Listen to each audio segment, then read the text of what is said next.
ఒక తుచ్చుడు వాడు కుర్చీలో కూర్చునే కుర్చీ కాలి గోటికి కూడా సరిపోని తుచ్చుడు కరోనా కాదు ఇది కమ్మరోనా అంటాడు.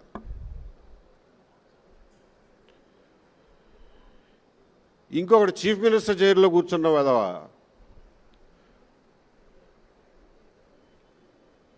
ఎలక్షన్ కమిషనర్కి కులాన్ని ఆపాదించి ఆయన నిర్ణయాన్ని కులానికి అంటగడతాడు. మళ్ళీ వాడే అదే నోటితో వ్యాక్సిన్ కనిపెడితే ఆ వ్యాక్సిన్కి కూడా కులాన్ని అంటగడతాడు. ఒక క్రికెటర్ని తీసుకొచ్చి నాకు సెలక్షన్ రావడానికి కమ్మోడు కారణం, వాడు సెలెక్టర్గా ఉండటం వల్ల నేను టెస్ట్ సిరీస్కి ఆడలేకపోయానని చెప్పి వాడితో చెప్పిస్తాడు, విచ్ ఈస్ కంప్లీట్లీ ఫాల్స్.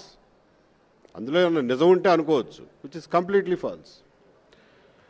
ఆ వాతావరణంలో మనం ఆ రోజున బ్రతికాం.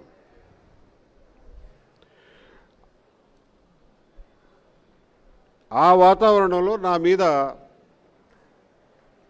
ఒక లేనిపోయిన నింద వేయడమే కాకుండా నేను ఏ విలువల కోసమైతే కట్టుబడి 30 సంవత్సరాలు ఉద్యోగం చేశానో ఆ విలువలనే టార్గెట్ చేశాడు. కాబట్టి అవతలున్నది గవర్నమెంట్ అయినా భగవంతుడైనా కానీ తిరగబడకుండా ఉండను. ఆ పరిస్థితుల్లో తిరగబడాల్సి వచ్చింది.